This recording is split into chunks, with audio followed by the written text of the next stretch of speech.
Leo, the human janitor, hated cleaning the Grand Cathedral. It was a massive, hollowed-out asteroid, all crystal floors and high, vaulted ceilings. The air smelled like incense and something metallic. Today was the Peace Gala. That meant hundreds of alien delegates walking, spilling and dropping things on his clean floor. He pushed his wheeled bucket, the gray water sloshing. Clack-wobble, clack-wobble. The sound was loud in the quiet hall. "Lower life form," a voice hissed. Leo looked up. Captain Drogan of the Royal Vindicator Guard stared down at him. Drogan was 8 feet tall, his skin the color of blue steel. His armor was golden, etched with glowing lines of power. He and his 10 guards were the Queen's personal shadow. They were the deadliest fighters in the known galaxy. "Your ... noise is offensive," Drogan said. "The Queen arrives." Leo just nodded. He did not say anything. He was just a janitor. He knew his place. He pulled his cart to the side, hiding in a small maintenance alcove. He was invisible, and that was how he liked it. The great doors opened. Queen Seraphina entered. She was not like her guards. She was slender, almost delicate, and her skin was a pale, shining silver. She seemed to float across the floor. The delegates bowed. She was here to sign the Galactic Peace Accord. It was a historic day. She smiled at her people. Captain Drogan and his men took their positions around her. They formed a perfect, golden, and deadly circle. They looked bored. No one would dare attack the Queen, not here. Not protected by the Vindica to ORS. Suddenly, the lights in the cathedral changed. They flickered from a warm white to a deep, sickly green. A new sound filled the air. It was not music. It was a low, heavy, thrumming beat. Thrum, thrum. It was a sound that shook the floor. The delegates looked around, confused. The crystal floor in the center of the hall began to crack. "My Queen!" Captain Drogan shouted. He pushed her back. But the Vindicators were looking at the floor. Their golden armor was shining with sweat. Leo, watching from his alcove, felt the thrum in his bones. It made his teeth hurt. It made him feel ... sick. With a sound like a mountain breaking, the crystal floor exploded. From the hole came the scorn. They were monsters. They were not organized. They were not assassins. They were pirates, killers, and brutes. They were massive, twice the size of a man, with thick, gray hides and 4 arms. They roared as they climbed out, their red eyes burning with hate. They carried crude, heavy axes and chain weapons. The delegates screamed. The Peace Gala turned into chaos. "Vindicators!" Captain Drogan yelled. "Form the shield wall. Protect the Queen." The 10 golden armored guards raised their energy shields. They were a wall of light. The first Scorn warrior, a giant creature with a scar over one eye, laughed. It spat on the floor. It ignored the guards and grabbed the screaming delegate, throwing him against a wall. The Scorn were not there to fight the guards. They were there to cause terror. "You will not touch her!" Drogan screamed. He charged, his energy sword held high. The Scorn leader met his charge. It did not use a shield. It just swung its giant metal axe. Drogan's high-tech energy sword hit the axe. The axe shattered the sword. The Scorn's brute force was stronger than the Vindicator's advanced technology. Drogan stared at his broken sword, his eyes wide with shock. The Scorn warrior kicked him. The captain flew backward and slammed into the far wall. His golden armor cracked. The other 9 guards saw this. They saw their leader, the best of them, defeated in 1 second. The thrumming sound got louder. It was a weapon. A fear weapon. It targeted the adrenal glands, making fear 1,000 times stronger. It was designed to break the morale of armies. Leo felt it too. He was terrified. His knees were shaking. He wanted to run. The 9 remaining Vindicators, the pride of the galaxy, felt it too. They were professional soldiers. But they were not prepared for this. This was not a clean fight. This was brutal, bloody, and terrifying. One guard looked at his broken captain. He looked at the screaming, laughing monsters. He dropped his weapon. He turned and ran. "Coward!" Another guard shouted. But his voice was shaking. A second scorn charged, roaring. 2 more guards turned and fled, pushing delegates out of their way to reach the escape pods. "Hold the line!" The last few guards tried to shout, but the fear weapon was too strong. Their training was gone. Their bodies were screaming at them to run. One by one, they fled. Her elite guards, the deadliest warriors in the galaxy, ran. They abandoned their queen dot in less than a minute. The hall was silent, except for the screams and the thrumming. Queen Seraphina was alone. She had fallen to the floor, her silver skin pale with terror. The Scorn leader, the one who had broken Drogon, turned. It saw her. It grinned, showing rows of broken, yellow teeth. It began to walk toward her, dragging its heavy axe on the crystal floor. Leo was still in his alcove. He was shaking so hard he could barely stand. The thrum was making him sick. He wanted to go home.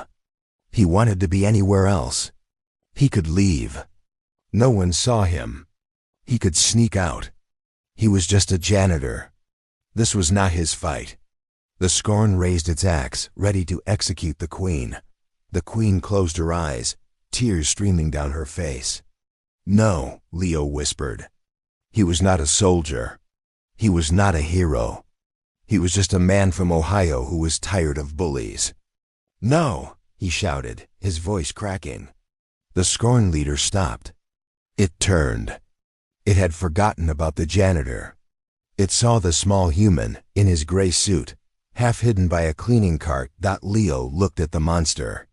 He was terrified. But he was also angry. He looked at the fleeing guards. He looked at the weeping queen. He looked at his cart. His hands were shaking. He reached down and grabbed the only weapon he had. He grabbed his mop. "You!" Leo shouted. His voice was stronger now. "Get away from her!" The Scorn leader laughed. It turned its back on the queen and started to walk toward Leo. This would be fun.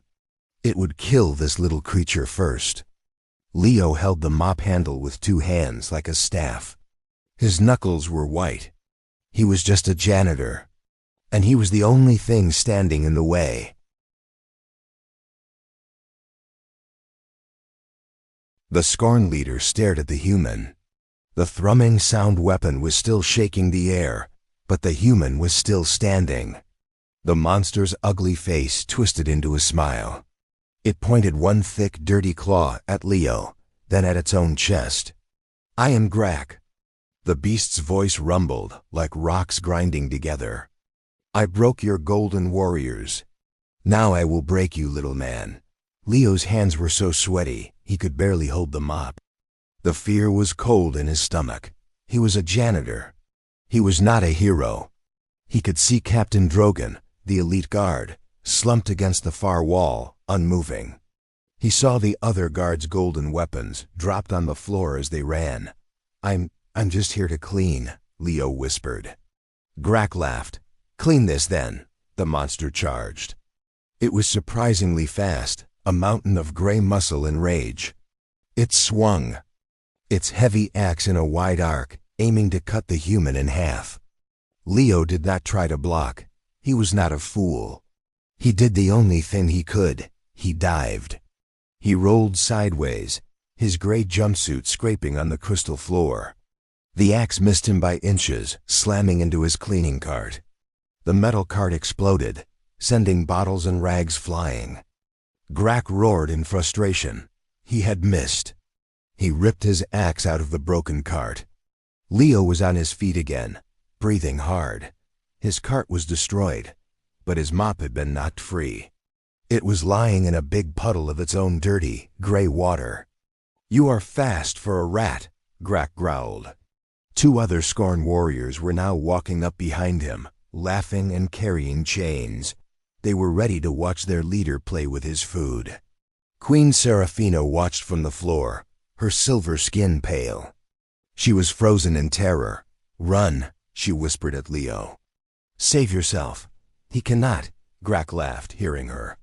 "No one leaves." Grak advanced again, slowly this time, enjoying the fear. Leo looked at the monster. He looked at the queen. He looked at the puddle of dirty water. The water from his mop. He suddenly remembered what was in that water. It was not just soap. It was Fluor-Bright 5000, a chemical solvent strong enough to remove star drive oil. Leo felt the fear. The thrum was screaming in his head. "Run! Run! You will die!" He was shaking. But he did not run. He bent down.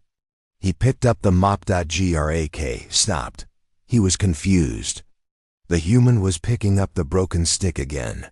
"You are stupid," Grak said. "No," Leo said, his voice shaking. "I'm just the janitor." With a yell that was half fear and half anger, Leo did not charge. He swung the mop, but he was not aiming for the Scorn's body. He was aiming for its face. The wet, heavy mop head, full of gray, chemical water, swung through the air. Grak laughed and raised one of his 4 giant hands to catch the pathetic weapon. He did not catch the mop. The mop head hit his raised hand, and all the water splashed out. The dirty, gray, solvent-filled water hit Grak directly in his red, burning eyes. For 1 second, nothing happened. Grak just stood there, blinking, the gray water dripping down his ugly face. Then he screamed. It was a sound that cut through the thrumming. It was a high, thin, terrible sound of pure agony. "My EYES. It burns!" Grak shrieked. The Scorn leader dropped his axe. He clawed at his face with all 4 hands, but it was too late. The Fluor-Bright 5000 was a powerful solvent. It was designed to melt oil, but it did the same thing to the Scorn's sensitive, alien eyes. Grak was blinded. The other 2 Scorn warriors stopped laughing. They looked at their screaming leader, confused. Leo did not wait. He was still terrified, but he was moving. He ran forward, past the screaming Grak. He grabbed the queen's arm. "Your Majesty, we have to go." "Now." The queen was staring at the blinded monster. She looked at Leo. She could not understand. "This, janitor. The guards," she whispered. "The guards are gone," Leo yelled, pulling her to her feet. "They ran. They are not coming back. I am all you have." This snapped her out of her terror. The truth, as brutal as it was, cleared her mind. "Where?" she asked, her voice shaking but her royal training returning. "The escape pods are them." She pointed to the other Scorn, who were now running toward their screaming blind leader. "Not the pods," Leo said, pulling her. He did not run toward the grand, open doors. He ran toward the small, dark alcove where he had been hiding. "Where are you taking me?" she cried. "My world," Leo grunted. He kicked open a small metal panel in the wall. It was the panel he had been cleaning earlier. Behind it was not a grand hall. It was a dark, cramped, and dirty maintenance tunnel. It smelled like oil and metal, the SK Vindicators. "They fled," Queen Seraphina said, her voice full of shock as Leo pushed her into the tunnel. "They abandoned me." "Yeah, well," Leo said, climbing in after her and sealing the panel. The screams of the Scorn grew faint. They were in total darkness, broken only by a few dim red emergency lights. "The Vindicators may know the palace," Leo said, his voice echoing in the metal tube. "But I know the hallways. And I know the quickest way to the shuttle bay." He took her hand in the dark. "Don't worry, Your Majesty. I'm the janitor. I have the keys to everything." The darkness in the maintenance tunnel was absolute. Queen Seraphina had never known such perfect, terrifying blackness. The air was thick with the smell of old metal and hot oil. Her silk gown was caught on a metal bolt, and she pulled it free, tearing the delicate fabric. "This way," Leo's voice said, calm and close. She felt his hand rough calloused and surprisingly steady take hers again. He was not pulling her. He was guiding her. "How can you see?" she whispered. Her own Vindicator guards had advanced night vision in their golden helmets, but they were gone. "I don't need to see," Leo said. "I've walked this route every day for 4 years. The main coolant pipe is on our left. In 20 feet, there's a ladder. We go up." He was right. Her foot hit the metal rung of a ladder. "Up," he said, guiding her foot onto it. They climbed. The thrumming sound of the fear weapon was fainter here, muffled by tons of steel. But the fear was still inside her, a cold knot in her stomach. She was a queen. She had never been truly afraid. Now she was learning that. She also realized something else. She was completely, utterly helpless. All her power, her title, her wealth. It meant nothing down here. Her life was in the hands of a man who cleaned floors. They reached a new level. This tunnel was wider. Dim red emergency lights gave a little light. She could see Leo's back. He was moving with purpose, checking junctions, reading small, faded maps on the wall that even her royal tutors had never known existed. "You know this station better than the architects," she said. Her voice was full of a new feeling, respect. "You can't clean a place if you don't know the corners," Leo said, not looking back. "Shuttle Bay is just ahead. Through that bulkhead." He pointed to a heavy, round metal door. Boom. A heavy, metallic pounding echoed from the tunnel behind them. The Queen froze. "What is that?" "They found the entrance," Leo said. He did not sound calm anymore. He sounded urgent. He ran to the bulkhead door and started turning the heavy wheel lock. "They are in the tunnels." Boom! It was closer. It was one of the Scorn, moving much faster than them. "Leo!" the Queen shouted, her voice high with panic. The wheel was stuck. "It's rusted!" Leo yelled. He threw his whole body against it, but it wouldn't move. The Scorn appeared at the end of the dark hallway. It was one of the warriors who had been with Grak, the one with the chain.